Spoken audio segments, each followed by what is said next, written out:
Hi students, आज हम लोग शुरू करेंगे द्विघात समीकरण। हाई स्कूल में यहाँ से कम 6 नंबर का निश्चित रूप से आएगा। ठीक है, इस वीडियो को देखने के बाद आप लोग 6 नंबर का करके ही आएंगे। ठीक है, चलिए देखिए, तो द्विघात समीकरण हम कैसे पहचानेंगे? जिसमें यक्ष की घात कितनी हो? 2 हो, जिसमें यक्ष की घात अधिकतम 2 हो, वो क्या होता है? द्विघात समीकरण। इसका मानक रूप है ax² + bx + c। इसमें a जो है ये 0 के बराबर नहीं होना चाहिए, b या c हो सकता है। a यदि 0 हो गया तो 0 से इसमें मल्टीप्लाई करेंगे तो क्या आएगा? 0 आ जाएगा, यानी x² खत्म हो गया। अगर x² यानी 2 की घात खत्म हो गई तो द्विघात समीकरण नहीं रह जाएगा। ठीक है, चलिए देखिए और बताइए ये द्विघात समीकरण है या नहीं। x-1 ये द्विघात समीकरण है? बिल्कुल नहीं। x² अब है, ठीक, लिखें x² + 2x + 3, ये बिल्कुल है।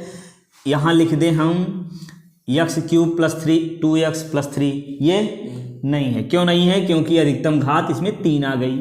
ठीक, तो इसको देखिए इस तरीके से भी आता है, x-1² x + 2² ऐसे करके। तो ये द्विघात समीकरण है। इसको चेक करेंगे, थोड़ा सॉल्व करेंगे।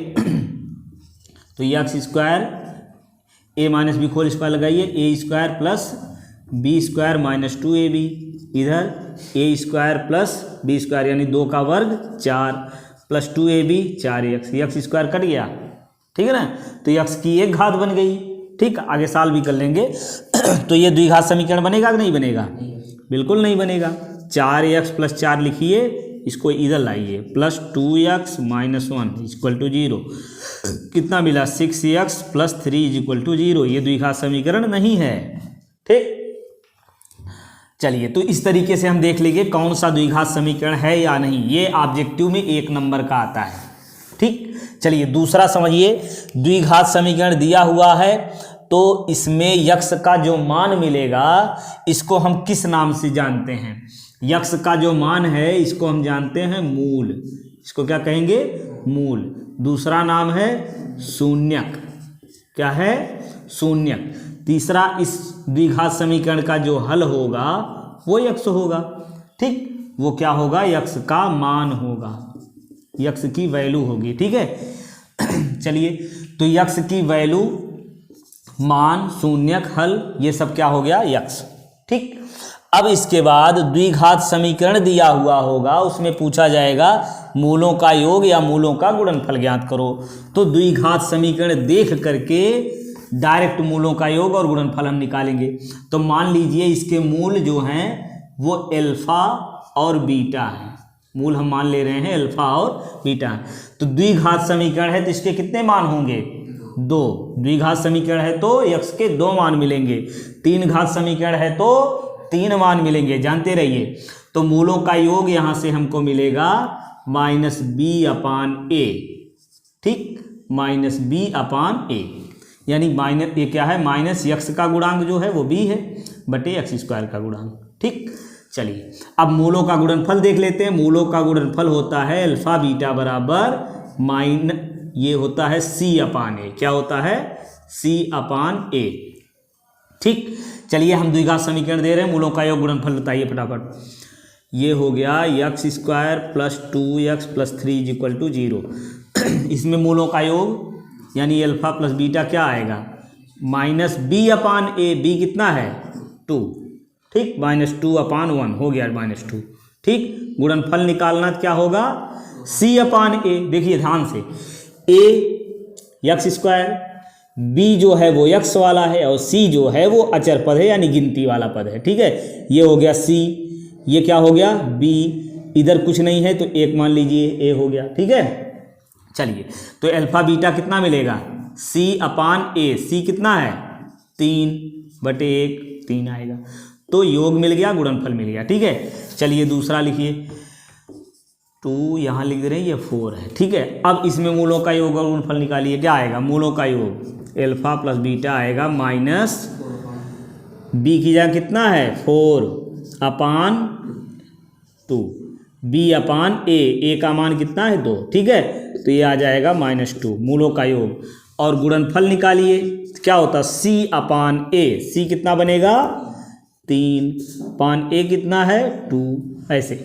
ठीक, योग गुणनफल इस तरीके से निकाल लेंगे हम आसानी से।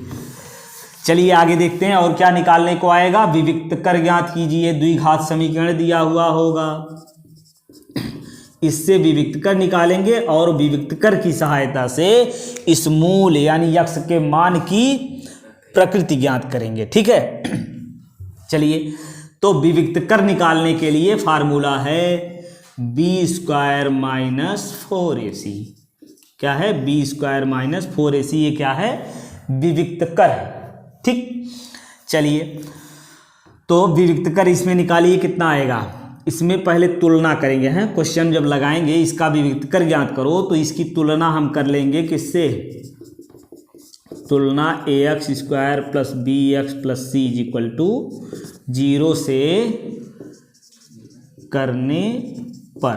तो जब तुलना करेंगे तो a का मान कितना मिलेगा, a की जगह देखिए ax² यानी यहाँ 2x² है तो 2 हो गया, bx यहाँ कितना है 4x, bx 4x, b की जगह कितना है 4, प्लस c लिखा है प्लस 3 लिखा है तो c की वैल्यू कितनी हो गई 3 आ गया। अब विविक्त कर निकालिए, विविक्त कर हो जाएगा, विविक्त कर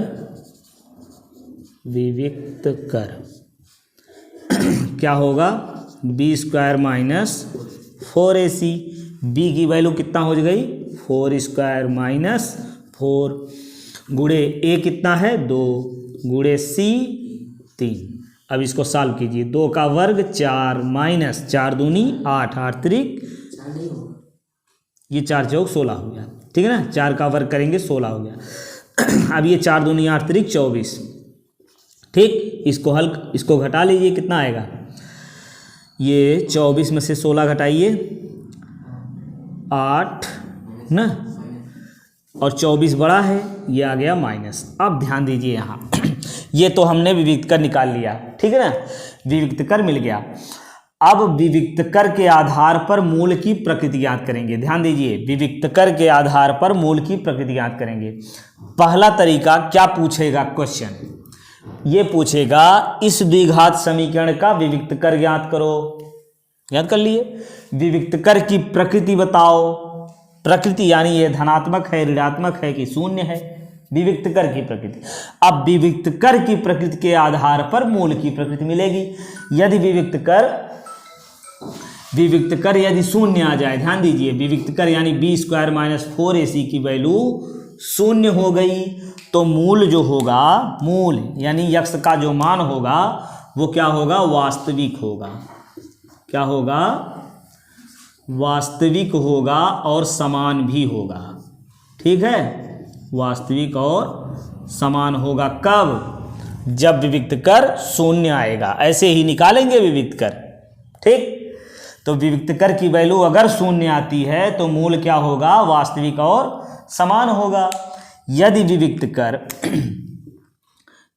कर 0 से बड़ा आ जाए, विविक्त कर 0 से बड़ा आ जाए, 0 से बड़ा यानी धन में आएगा, 0 से बड़ा मतलब वो धन में होगा, और तब मूल वास्तविक तो होगा, वास्तविक तो होगा लेकिन समान नहीं होगा, असमान होगा।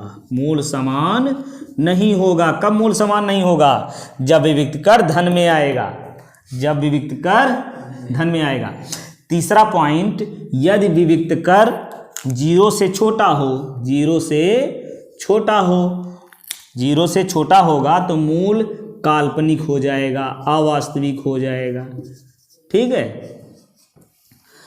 तो जब मूल काल्पनिक होगा तो मूल ज्ञात नहीं करना होगा। ठीक है ना, मूल जिसे द्विघात समीकरण में मूल तब ज्ञात करना होगा जब मूल वास्तविक होगा। ठीक, तो ध्यान दीजिए क्या पूछा जाएगा इसमें, मूल की प्रकृति बताइए। तो हम क्या करेंगे, पहले विविक्त कर निकालेंगे। जैसे यही द्विघात समीकरण है, इसमें विविक्त कर हमने निकाल लिया। इसमें यदि पूछा जाए मूल की प्रकृति बताओ तो विविक्त कर ऋणात्मक आया है यानी 0 से छोटा आया है। तो जब 0 से छोटा होगा यानी ऋणात्मक होगा तो मूल क्या होगा, काल्पनिक होगा। ठीक, चलिए एक और क्वेश्चन देख लेते हैं। यहाँ 2 हटा दीजिए, यहाँ से 2 हटा दीजिए तो कितना आएगा, इसको लगा के देखते हैं विविक्त कर। तो यहाँ ए की वैल्यू कितनी हो जाएगी, तुलना करके देखिए ए की वैल्यू कितनी आएगी, 1। ठीक, अब विविक्त कर निकालिए। यहाँ बी की जगह जो है ये 4 ही है और ए की जगह कितना हो जाएगा, 1। ठीक, अब सॉल्व कीजिए इसको। ठीक, ये आ गया 16 माइनस 4 तियाँ 12, ये आ गया 4। ठीक, अब मूल जो है धनात्मक हो गया, ये विविक्त कर धनात्मक हो गया। विविक्त कर धनात्मक यानी 0 से बड़ा, और जब धनात्मक होगा तो मूल वास्तविक और असमान होगा। मूल इसके कैसे होंगे, वास्तविक भी होंगे और असमान होंगे। चलिए मूल निकाल करके हम देख लेते हैं। मूल निकालने के 3 तरीके हैं, ध्यान दीजिए। प्रश्न पूछेगा कि इस द्विघात समीकरण का गुणनखंड विधि द्वारा मूल ज्ञात करो, या पूर्ण वर्ग द्वारा, या श्रीधराचार्य द्वारा। 3 विधियां हैं। पहला गुणनखंड विधि, दूसरा पूर्ण वर्ग द्वारा, दूसरा पूर्ण वर्ग विधि द्वारा, और तीसरा श्रीधराचार्य सूत्र से। तीसरा कौन सा, श्रीधराचार्य सूत्र से। तो डायरेक्ट सूत्र में रख देंगे तो मूल मिल जाएगा, गुणनखंड द्वारा और पूर्ण वर्ग विधि द्वारा। ठीक है, 3 तरीका। तो चलिए गुणनखंड हम लोग बहुत बार पढ़ चुके हैं। गुणनखंड विधि से इस द्विघात समीकरण का मूल याद करेंगे। करिए, तो x² + 4x + 3 यही है। अब इसका क्या करते हैं, इसमें गुणा करते हैं। 3 1 के 3, गुणा करने पर कितना आना चाहिए, 3 आना चाहिए, और जोड़ने पर कितना आ जाए, 4। 3 1 के 3, 3 1 4। ठीक, चलिए इसको सॉल्व कीजिए। x² + 3x + x + 3 = 0। 3 और 1 में तोड़ेंगे ना ये 4 को। अब आ गया यहाँ x कॉमन लीजिए, x + 3 + 1 x + 3 = 0।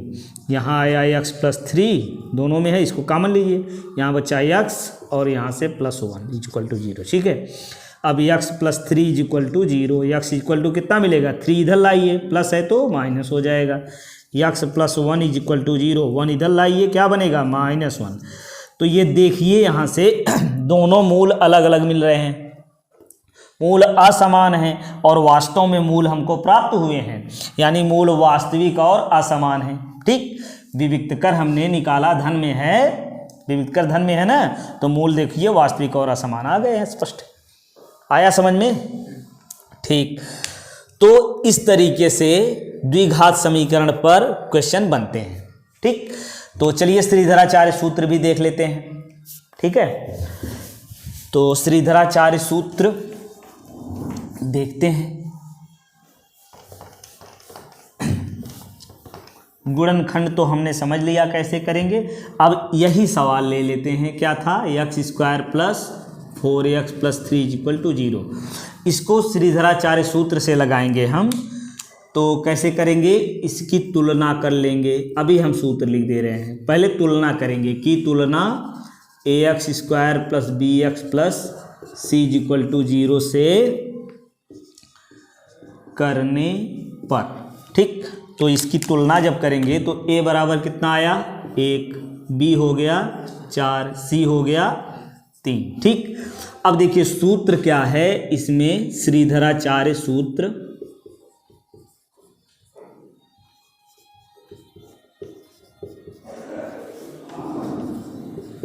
श्रीधराचार्य सूत्र x = क्या होता है, -b ±